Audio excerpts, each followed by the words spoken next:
Hello student, online class में आपका स्वागत है। कक्षा सेकंड, विषय हिंदी, पाठ 11, टेसू राजा बीच बाजार। टेसू राजा बीच बाजार एक कविता है। चलाओ पढ़ते हैं। टेसू राजा बीच बाजार खड़े हुए ले रहे अनार। इस अनार में कितने दाने, जितने हो कंबल में खाने। कितने हैं कंबल में खाने, भेड़ भला क्यों लगी बताने। एक झुंड में भेड़ें कितनी, एक पेड़ पर पत्ती जितनी। एक पेड़ पर कितने पत्ते, जितने गोपी के घर लत्ते। गोपी के घर लत्ते कितने, कलकत्ते में कुत्ते जितने। 20,23,000 दाने वाला एक अनार। टेसू राजा कहे पुकार, लाओ मुझको दे दो चार। तो चलाओ हम इस कविता का सारांश जानते हैं। टेसू राजा बीच बाजार कविता निरंकार देव सेवक द्वारा लिखी गई है। इस कविता में टेसू राजा बीच बाजार एक लोकगीत पर आधारित कविता है। यानी टेसू राजा बीच बाजार एक लोकगीत पर आधारित कविता है। इस कविता में टेसू राजा बाजार में अनार ले रहे हैं। इस कविता में टेसू राजा बाजार में अनार ले रहे हैं। वे प्रश्न करते हैं, यानी वे प्रश्न करते हैं कि अनार में कितने दाने हैं। तो उन्हें उत्तर मिलता है कि जितने कंबल में खाने हैं। तब कंबल में कितने खाने हैं, तो उसको भला भेड़ क्यों बताने लगी। यानी तब कंबल में कितने खाने हैं, इसको भला भेड़ क्यों बताने लगी।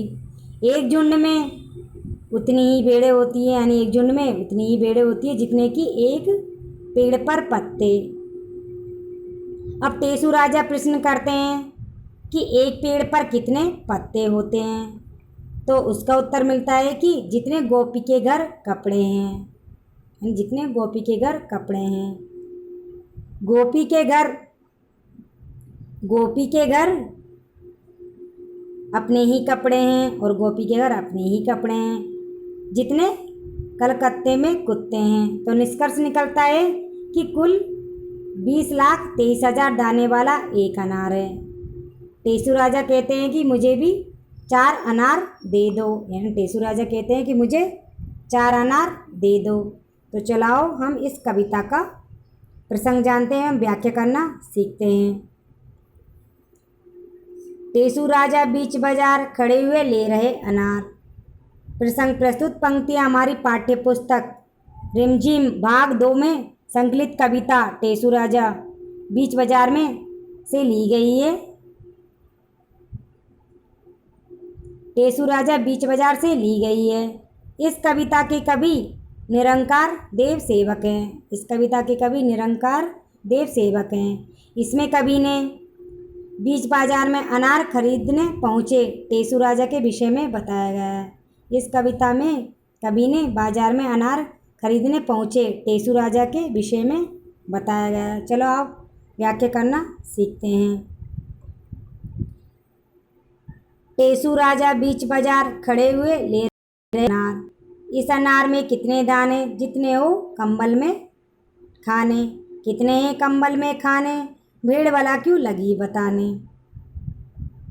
तो इन पंक्तियों में कवि कहता है टेसू राजा बाजार में अनार लेने के लिए खड़े हैं। यानी टेसू राजा बाजार में अनार लेने के लिए खड़े हैं और वे पूछते हैं इस अनार में कितने दाने, जितने हो कंबल में खाने। यानी टेसू राजा पूछते हैं कि इस अनार में कितने दाने हैं, यानी इस अनार में कितने दाने हैं। तो उन्हें उत्तर मिलता है जितने कंबल में खाने होते हैं। यानी जितने कंबल में खाने होते हैं उतने अनार में दाने होते हैं। कितने कंबल में खाने, भेड़ भला क्यों लगी बताने। तो अब तक कंबल में कितने खाने होते हैं, यानी अब तक कंबल में कितने खाने होते हैं, भला कोई भेड़ क्यों बताने लगी। यानी कंबल में कितने खाने हैं, भला कोई भेड़ क्यों बताने लगी। एक झुंड में भेड़ें कितनी, एक झुंड में भेड़ें कितनी, एक पेड़ पर पत्ती जितनी। एक पेड़ पर कितने पत्ते जितने गोपी के घर लत्ते, गोपी के घर लत्ते कितने कलकत्ते में कुत्ते जितने। तो इन पंक्तियों में टेसू राजा प्रश्न करते हैं, इन पंक्तियों में टेसू राजा प्रश्न करते हैं कि एक झुंड में कितनी भेड़ें होती है, कि एक झुंड में कितनी भेड़ें होती है।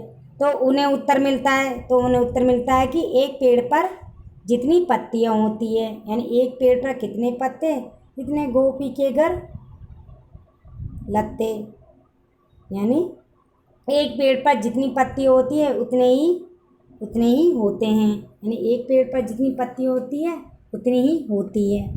अब पुनः टेसू राजा सवाल करते हैं कि एक पेड़ पर कितने पत्ते होते हैं, यानी एक पेड़ पर कितने पत्ते जितने गोपी के घर लगते।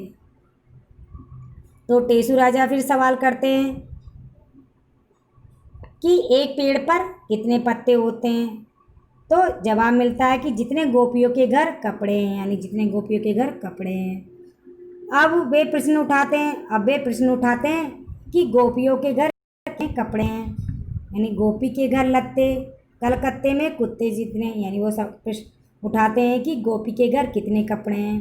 तो उन्हें उत्तर मिलता है कि जितने कलकत्ते में कुत्ते हैं, यानी इनको जवाब मिलता है, इनको उत्तर मिलता है कि जितने कलकत्ते में कुत्ते हैं। 20,23,000 दाने वाला एक अनार टेसू राजा कहे पुकार, लाओ मुझको दे दो 4। तो इन पंक्तियों में कवि कहता है कि टेसू राजा को इस बार जवाब मिलता है, यानी टेसू राजा को इस बार जवाब मिलता है कि एक अनार 20,23,000 दाने वाला है, यानी एक अनार 20,23,000 दाने वाला है। टेसू राजा कहे पुकार, लाओ मुझको दे दो 4। तब टेसू राजा कहते हैं कि मुझे 4 अनार दे दो, यानी टेसू राजा कहते हैं कि मुझे 4 अनार दे दो। तो चलाओ हम इस कविता के शब्दार्थ देखते हैं। कंबल, कंबल का अर्थ होता है ऊन का बना हुआ मोटा कपड़ा जो ओढ़ने बिछाने के काम आता है। कंबल का अर्थ होता है ऊन का बना हुआ मोटा कपड़ा जो ओढ़ने बिछाने के काम आता है। झुंड, झुंड का अर्थ होता है समूह। लत्ता, लत्ता का अर्थ होता है कपड़ा। तो आपको ये शब्दार्थ अपनी कॉपी में लिखने भी है और याद भी करने हैं। चलाओ हम इस कविता के अभ्यास प्रश्न देखते हैं।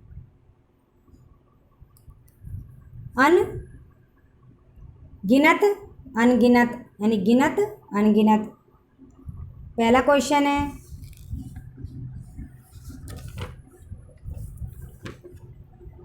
कुछ चीज़ें ऐसी होती है, पहला क्वेश्चन है कुछ चीज़ें ऐसी होती है जिन्हें गिना जा सकता है और कुछ चीज़ों को नहीं। जिन चीज़ों को गिन सकती हो उनके आगे हाँ लिखो और जिन चीज़ों को नहीं गिन सकती उनके आगे नहीं लिखो। तो पहला पॉइंट है कंबल के खाने। तो क्या कंबल के खाने गिन सकते हैं? नहीं, तो खालिस्तान में आएगा नहीं। सिर के बाल, और सिर के बाल गिन सकती हो? नहीं, खालिस्तान में आएगा नहीं। घर के लोग, हाँ, खालिस्तान में आएगा हाँ, हम घर के लोग गिन सकते हैं। चींटी के पैर, हाँ, हम चींटी के पैर भी गिन सकते हैं, तो खालिस्तान में आएगा हाँ। कमीज के बटन, क्या कमीज के बटन गिन सकती हो? हाँ, खालिस्तान में आएगा हाँ। पेड़ के पत्ते, क्या पेड़ के पत्ते गिन सकती हो? नहीं, खालिस्तान में आएगा नहीं। आसमान के तारे, क्या आसमान के तारे गिन सकती हो? नहीं, खालिस्तान में आएगा नहीं।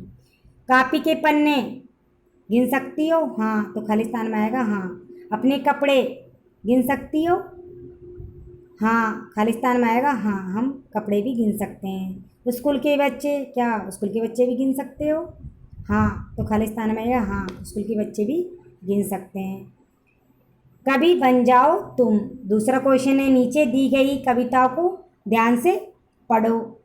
एक पेड़ पर कितने पत्ते जितने गोपी के घर लगते, गोपी के घर लत्ते कितने कलकत्ते में कुत्ते जितने। अब तुम कविता को आगे बढ़ाकर लिखने की कोशिश करो। तो इस खालिस्तान में आएगा, इसका उत्तर है कलकत्ते में कुत्ते कितने, मेरे सिर पर बाल है जितने। खालिस्तान में आएगा कलकत्ते में कुत्ते कितने, मेरे सिर पर बाल है जितने। एक पेड़ पर कितने पत्ते, जितने गोपी के घर लगते, गोपी के घर लगते कितने, कलकत्ते में कुत्ते जितने। कलकत्ते में कुत्ते कितने, यानी कलकत्ते में कुत्ते कितने, मेरे सिर पर बाल है जितने। इस प्रकार आपको ये कविता पूरी करनी है। अगला क्वेश्चन है, तुम्हारा अंदाजा 20,23,000 दाने वाला एक अनार, क्या सचमुच अनार में कितने दाने होते हैं, अंदाजे से बताओ। क्या सचमुच अनार में इतने दाने होते हैं, अंदाजे से बताओ। तो क्वेश्चन नंबर 3, एक अनार में कितने दाने होते हैं, तो एक अनार में कितने दाने होते हैं, तो इसका उत्तर है एक अनार में लगभग 200 दाने होते होंगे, यानी अनार में लगभग 200 दाने होते होंगे। क्वेश्चन नंबर 4, एक मटर में कितने दाने होते होंगे और एक मटर में कितने दाने होते होंगे, तो इसका उत्तर है एक मटर में लगभग 6-8 दाने होते होंगे, यानी एक मटर में लगभग 6-8 दाने होते होंगे। क्वेश्चन नंबर 5, एक भुट्टे में कितने दाने होते हैं, एक भुट्टे में कितने दाने होते हैं, तो इसका उत्तर है एक भुट्टे में लगभग 200 दाने होते हैं, होते होंगे, यानी एक भुट्टे में लगभग 200 दाने होते होंगे।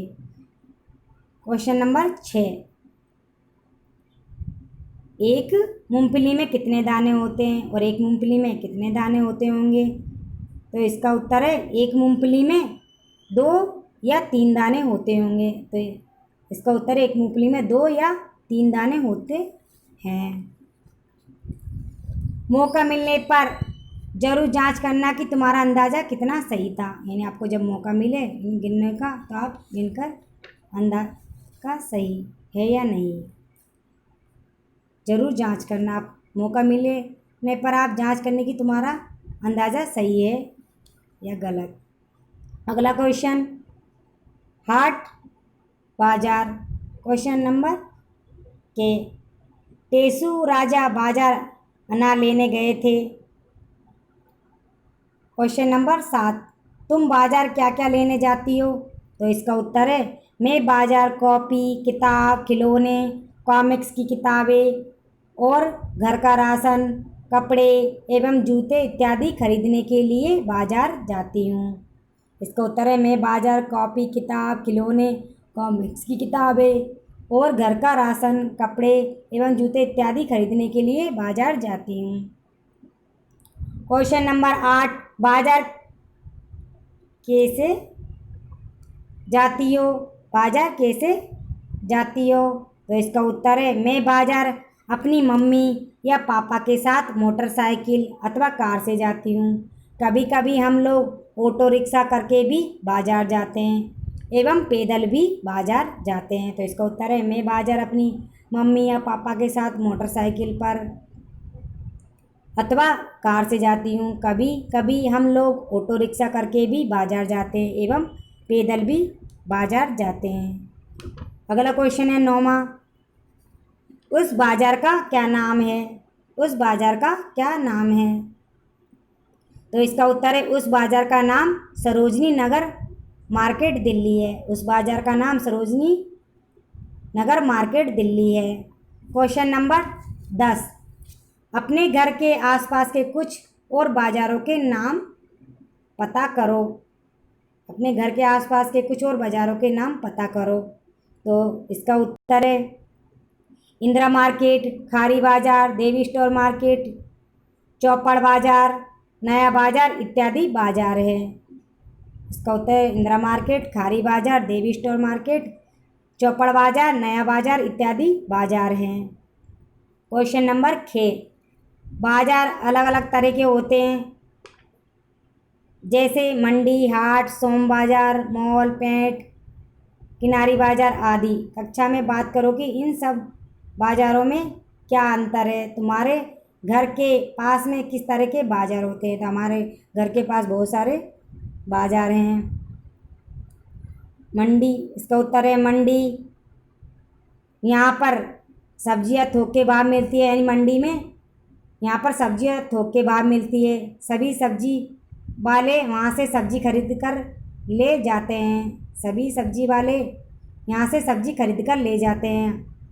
दूसरा पॉइंट, हाट। यह ऐसा स्थान है जहाँ हर प्रकार का सामान मिलता है। हाट यह ऐसा स्थान है जहाँ पर हर प्रकार का सामान मिलता है। ये गांव में अधिक होता है, यानी हाट बाजार गांव में अधिक होता है। सोम बाजार। सोम बाजार, ये बाजार सोमवार में लगने वाला बाजार है। यह सोमवार में लगने वाला बाजार है। प्राय यह हर गली मोहल्ले में लगने वाला बाजार है। प्राय सोमवार बाजार हर गली मोहल्ले में लगने वाला बाजार है। इसमें हर प्रकार का सामान मिलता है। इसमें हर प्रकार का सामान मिलता है। मॉल, यह एक नए प्रकार का बाजार है। मॉल यह नए प्रकार का बाजार है। पश्चिमी सभ्यता से प्रेरणा लेकर बनाया गया है। भव्य इमारत में हर प्रकार की बड़ी कंपनियां अपने कपड़े, गहने, जूते इत्यादि बेचती है। यहाँ विभिन्न प्रकार का खाना मिलता है तथा सिनेमा हॉल भी होते हैं, यानी मॉल में खाने पीने की चीज़ें भी मिलती है और सिनेमा घर भी होते हैं। पेट, यह सप्ताह के एक दिन लगने वाला बाजार है। यहाँ सभी फुटकर व्यापारी आकर अपना सामान बेचते हैं। यहाँ सभी फुटकर व्यापारी आकर अपना सामान बेचते हैं। ये सोमवार बाजार जैसा होता है। यहाँ भी सब प्रकार का सामान मिलता है और यहाँ भी सब प्रकार का सामान मिलता है। किनारी बाजार। किनारी बाजार ये चांदनी चौक का एक प्रमुख बाजार है।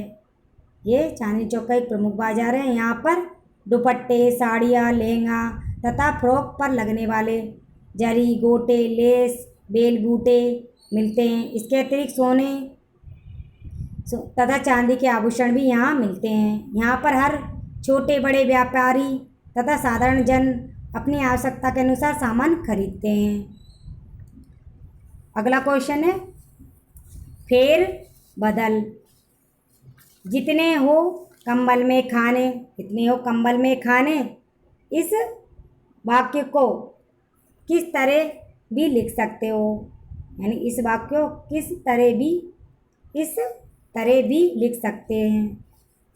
कंबल में जितने खाने हो,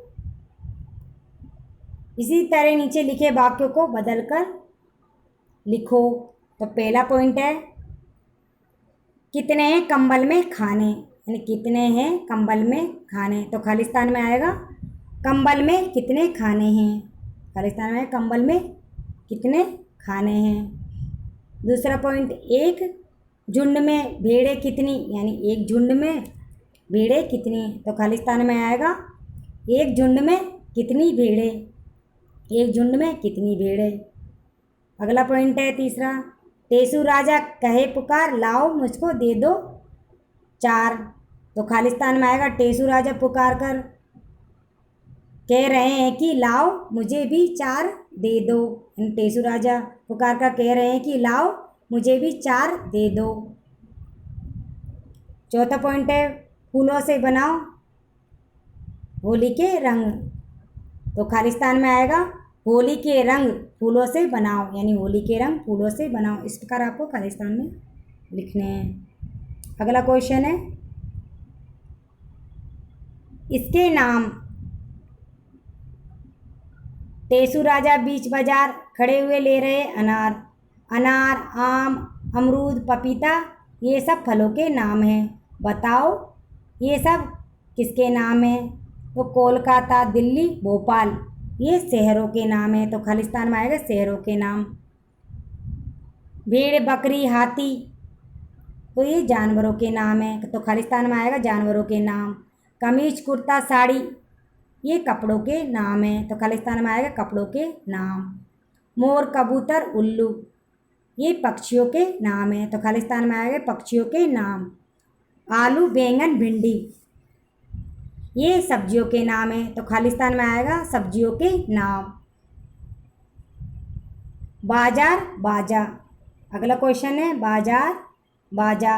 इन शब्दों को बोलकर बोलकर इन शब्दों को बोलकर देखो, जा और जा में अलग अलग लगते हैं, यानी जा और जा बोलने में अलग अलग लगते हैं ना। नीचे ऐसे कुछ और शब्द दिए गए हैं, उन्हें बोलो और खोजो कि अक्षर के नीचे बिंदु होने पर बिंदु होने और न होने से आवाज़ में क्या फ़र्क पड़ता है। दो दो शब्द खुद जोड़ो। जाड़ा जमीन, गाजर जिद। खालिस्तान में आएगा जरा, पहले खालिस्तान में आएगा जरा, दूसरे में आएगा जरा जर, जरा जरा। दूसरा खालिस्तान में राजा, तो दूसरा शब्द बनेगा रजा। पहला शब्द बनेगा जरा, दूसरा बनेगा जरा,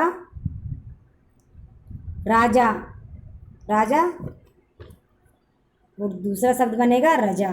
इस प्रकार आपको खालिस्तान में भरने हैं। पहले खालिस्तान में आएगा जरा, दूसरे में आएगा राजा। अब जरा से बनने वाला शब्द है दूसरा जरा, और राजा से दूसरा शब्द बनने वाला है रजा। इस प्रकार आपको शब्द बनाने हैं। आपको ये प्रश्न उत्तर अपनी कॉपी में लिखने भी है और याद भी करने हैं।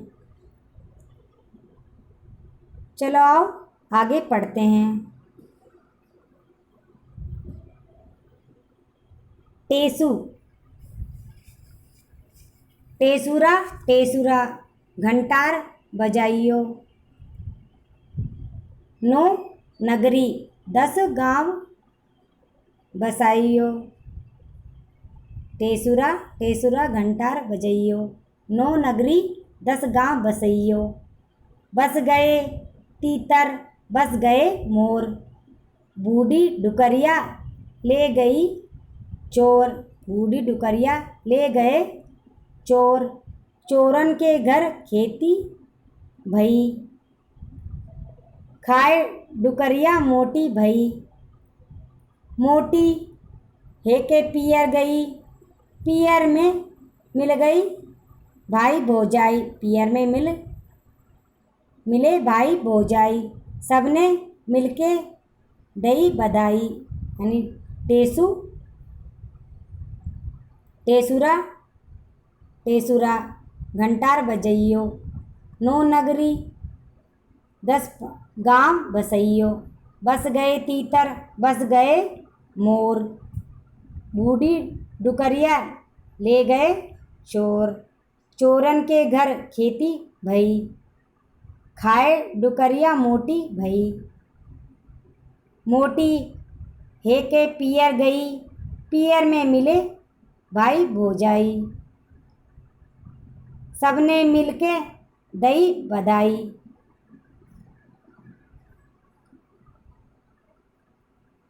टेसु एक प्रसिद्ध उत्सव है और खेल है।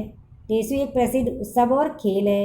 ये दशहरे के दिनों में मनाया जाता है, यानी टेसु उत्सव दशहरे के दिनों में मनाया जाता है। ये त्यौहार में लड़कों की टोली टेसु लेकर घर घर जाती है, यानी ये त्यौहार में लड़कों की टोली टेसु लेकर घर घर जाती है और गाती है। टेसु आए घर के द्वार, खोलो रानी चंदन के वार। यानी टेसु आए घर के द्वार, खोलो रानी चंदन के वार। बाँस की 3 खपचियों को बीच से बांधकर डमरू जैसे आकार में टेसु बनाया जाता है। यानी बाँस की 3 खपचियों के बीच में बांधकर डमरू जैसे आकार में टेसु बनाया जाता है। इस आकृति के एक छोर की खपचियों पर टेसु का सिर तथा हाथ मिट्टी से बनाए जाते हैं, जबकि दूसरे छोर पर 3 पैर बनाए जाते हैं। मिट्टी सूख जाने पर रंग से कान, नाक, आँख, मुंह तथा हाथ पैरों की उंगलियां बनाई जाती है। हाथों पर या खपचियों के जोड़ पर दिया जलाया जाता है। हाथों पर या खपचियों के जोड़े पर दिया जलाया जाता है। टेसू बाजार में बना हुआ भी मिलता है, यानी बाजार में टेसू बना हुआ भी मिलता है। लोगों का टेसू के प्रति व्यवहार अलग अलग होता है, यानी लोगों का व्यवहार टेसू के प्रति अलग अलग होता है।